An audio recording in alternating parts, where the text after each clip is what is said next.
परमात्मा की और कोई ला इलाहा इल्लल्लाह मोहम्मद रसूल अल्लाह। भला आप बताइए, वेदों का रस निचोड़ करके मोहम्मद साहब ने परमात्मा की इबादत करके परमात्मा के पैगाम को एक ही कलमे में दे दिया। इससे बड़ा ग्रंथ दुनिया में और क्या हो सकता है? अगर कुरान के पहले कलमे को ही पढ़ करके हिंदू अपने धर्म का पालन करना चाहे तो उससे बड़ा धर्मात्मा शायद कोई नहीं होगा। कुरान को हमने गहराइयों में जा करके तो नहीं अनुभव किया, लेकिन कुरान के मानने वालों के हृदय की गहराइयों में जाके देखा कि अगर इस्लाम को पूरी दुनिया अगर स्वीकार कर ले तो इसमें कोई बुराई नहीं है। इस्लाम परमात्मा के द्वारा बताया गया सिद्धांत है। इस्लाम किसी व्यक्ति का अपना नियम नहीं है, अपना सिद्धांत नहीं है। कुछ लोग भेदभाव पैदा करने के लिए इस धरती पर मुसलमानों को बेदर्द कह देते हैं, इस्लाम को बुरा कह देते हैं। मैं कहता हूं उनसे बुरा इस दुनिया में कोई नहीं है। वो शैतान के बच्चे हैं, खुदा के बच्चे नहीं हैं। क्योंकि जहां तक मेरी अपनी पहुंच है, हमने वेदों को पढ़ा, पुराण को पढ़ा, शास्त्रों को, हिंदू धर्म ग्रंथों को पढ़ा। उसके बाद में मुसलमानों के बीच में जाना शुरू किया। हमने मुसलमानों से हाथ मिलाया तो हमारा विरोध किया गया। ये अंडा खाने वालों से हाथ मिलाते हैं, शंकराचार्य कहते हैं। अरे हमने कहा कि तुम्हारी समझ में नहीं आ रहा है।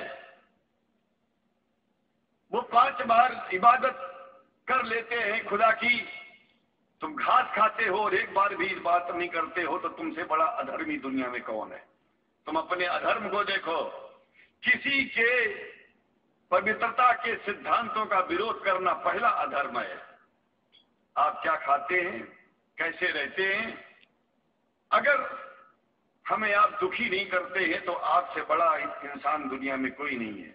हम घास खाएं और आपके दिल को चोट पहुंचाएं तो हमसे बड़ा अधर्मी कोई नहीं है दुनिया में। कहने का तात्पर्य सिर्फ एक है कि मैंने ये अनुभव किया है, ये एक बात जो मैंने देखा है, आप लोगों से जो प्रेम मुझे मिलता है, लोग पूछते हैं कि आप मुसलमानों में क्यों जाते हो, आप तो शंकराचार्य हो। हमने कहा कि भाई मुसलमानों से पूछो कि हमसे इतना प्रेम क्यों करते हैं। वो हमसे जो प्रेम करेगा हम तो जाएंगे। कहा फिर क्या हम प्रेम नहीं करते क्या? हमने कहा कि हम तो तुम्हारे बीच में पैदा हुए और तुम मुसलमानों से प्रेम नहीं करते, इसलिए हम तुमसे प्रेम नहीं करते। मैं आप लोगों के बीच में आकर के एक बात बताता हूं। कुछ समय से हिंदू धर्म के नाम पर कुछ संस्थाएं हिंदू मुसलमानों में भेद पैदा करने के लिए कुछ ऐसा कार्य किया जिसकी वजह से आम हिंदू, सीधा साधा हिंदू बेचारा जान ही नहीं पाता है इस्लाम क्या है और सनातन धर्म क्या है। सनातन धर्म और इस्लाम में कोई भेद नहीं है और हिंदू धर्म तो कोई धर्म ही नहीं है। सनातन धर्म धर्म है और शायद जो संस्कृत का सनातन शब्द है, अगर किसी भाषा में उसको इस्लाम कहा जाए तो कोई बुरी बात नहीं है। इस्लाम और सनातन में कोई भेद नहीं है, क्योंकि परमात्मा एक है, परमात्मा सबका है। ये संदेश ऋषियों मुनियों ने दिया और यही संदेश परमात्मा का भेजा हुआ संदेश स्वयं हमारे मोहम्मद साहब ने इस पैगाम को हमको दिया। तो हम भेदभाव क्यों करें?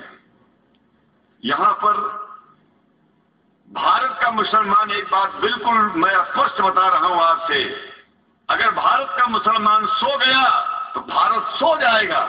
इसलिए भारत को जगाना है तो मुसलमानों को जागते रहना पड़ेगा। भारत जाग जाएगा, पूरी दुनिया जाग जाएगी। ये भी मैं जानता हूं कि भारत के सच्चे हिंदुओं को, जो सच्चे सनातन धर्मी हैं, उनको मुसलमानों से प्रेम चाहिए, उनको मुसलमानों से भेद नहीं चाहिए। अगर कोई अच्छा हिंदू है, सच्चा हिंदू अपने को कहता है, तो पहले तो सनातन धर्म को मानता हो। अगर हिंदू की परिभाषा सनातन धर्म से हट करके कोई परिभाषा है तो वैसे हिंदू धर्म को मैं तिलांजलि देता हूं। हिंदू धर्म कुछ नहीं है। फिर हिंदू धर्म वही है जो वेद को माने, पुराण को माने और सनातन को माने। सनातन धर्म धर्म है और उस धर्म को न मान के अपनी एक नई व्यवस्था चलाना शुरू कर दे, इसका मतलब ये है और नाम भगवान का ले।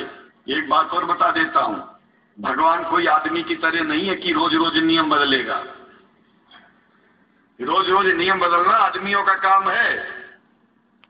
हमारे पूर्व प्रधानमंत्री साहब, मुझे दुख होता है कभी कभी जबकि लोग ये न समझ बैठे कि मैं उनका विरोधी हूं। विरोधी नहीं हूं, लेकिन उनको खुद सनातन धर्म की परिभाषा नहीं आती है। विदेश में जाकर के हिंदू धर्म की गलत परिभाषा कर दी है और हमको सबको ये दुख हुआ कि किस स्कूल में जाके पढ़े हैं। धर्म के बारे में बिना पढ़े हुए धर्म के बारे में बोलना गलत है। पहले धर्म को जान लेना चाहिए, फिर धर्म के बारे में बोलोगे तो प्रेम फैलेगा, शांति फैलेगी, इंसानियत सारे चारों तरफ, चारों दिशाओं में इंसानियत का प्रकाश होगा।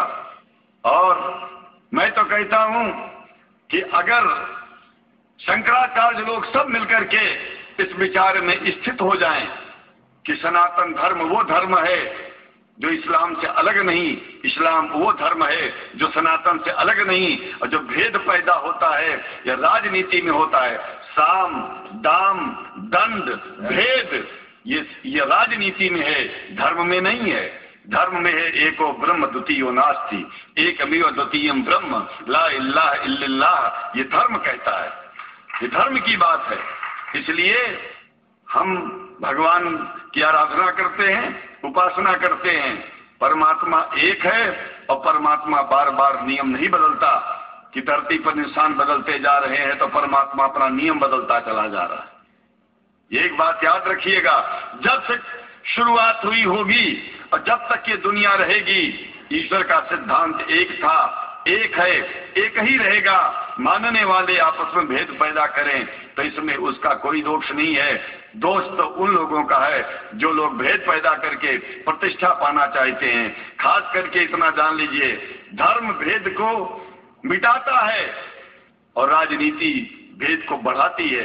राजनीति का स्तर केवल राष्ट्र की व्यवस्था तक है और धर्म पूरे विश्व के लिए है। राजनीति से केवल आप देश का हित कर सकते हैं, लेकिन अगर विश्व का हित करना चाहते हैं तो धर्म की आवश्यकता है। और वो धर्म कुरान में स्पष्ट रूप से अच्छी तरह से समझाया गया है, बताया गया है। हमें हिंदी की कुरान भी प्राप्त है, उपलब्ध है, आज अंग्रेजी की भी मिल गई है। और हम तो चाहते हैं कुरान शरीफ सारी दुनिया में अगर इस ग्रंथ को पहुंचाया जाए, और पहुंचाना चाहिए। मैं तो मुसलमानों से एक जरूर बात कहूंगा कि आप लोग एक चीज का ध्यान दें, आपके पड़ोस में जिस भी भाषा को जानने वाला व्यक्ति रहता हो, जिस भी भाषा को, कोशिश कीजिए कि आप इस कुरान जैसे पवित्र ग्रंथ को उसको उसकी भाषा में पहुंचाइए। और मेरी समझ में सारी दुनिया में एक कुरान पहुंचेगा तो सारी दुनिया में शांति होगी, सारी दुनिया में अमन होगा और सारी दुनिया में ऐसे ही इतने प्रेमियों के बीच में शंकराचार्य को पहुंचने में और बोलने में कोई दिक्कत नहीं होगी, संकोच नहीं होगा। आप लोग भी निडर हो जाइए, आप लोग भी संकोच छोड़िए। हम जानते हैं कभी कभी संकोच में, कभी कभी इस देश के कुछ जो फिरका परस्त लोग हैं उनकी उल्टी सीधी योजनाओं में हम लोग एक दूसरे से मिल नहीं पाते। हम हाथ पसारे हुए आपके सामने खड़े हैं, आए हैं, हम आपको गले से लगा रहे हैं, लगाते हैं, दिल भी मिलाएंगे, गला भी मिलाएंगे और जरूरत पड़ गई तो आप लोगों के लिए दिल कटाने की और सिर कटाने की जरूरत पड़ जाए तो इस्लाम की रक्षा के लिए शंकराचार्य आपका साथ देगा। क्योंकि शंकराचार्य जानते हैं इस्लाम धोखा नहीं है, शंकराचार्य जानते हैं इस्लाम बर्बादी का रास्ता नहीं है। शंकराचार्य को पता है कि जो वेद में लिखा है वही कुरान में लिखा है, इसलिए हमारा धर्म नहीं छूटेगा, हमारा धर्म और आगे बढ़ेगा। अगर हम मुसलमानों को अपना सगा मानते हैं तो मुसलमान परमात्मा का बनाया है, आदमी का नहीं। हिंदू जो अपने को कहते हैं वो भी जान लें कि वो परमात्मा के बनाए हैं, तो मुसलमानों से भेदभाव करना बंद कर दें और हमारी तरह सबसे प्रेम करें। डॉक्टर रघुनाथ साहब, देखिए मैं अपरिचित था, जानता नहीं था, और मैं बड़ा प्रसन्न हूँ कि वो समय निकाले और यहाँ आए। उनको तो मैं धन्यवाद क्या दूं, मैं तो ये चाहूंगा कि परमात्मा उनको शक्ति दे कि हम लोगों को सबको ऐसे ही सुंदर दिव्य बड़ी सभाओं में संबोधित करते हुए और हम लोगों के ऊपर वो स्वयं कृपा बनाए रखें और हम उनके साथ रहेंगे, जहां भी जरूरत होगी सदा जीवन में उनका साथ देते रहेंगे। इन्हीं शब्दों के साथ जीवन में अब जब भी याद करेंगे, जब तक मेरा शरीर है हम आपकी सभाओं में आते रहेंगे। ओम शांति शांति शांति। शुक्रिया, और अल्लाह ताला शंकराचार्य जी को हिदायत फरमाए।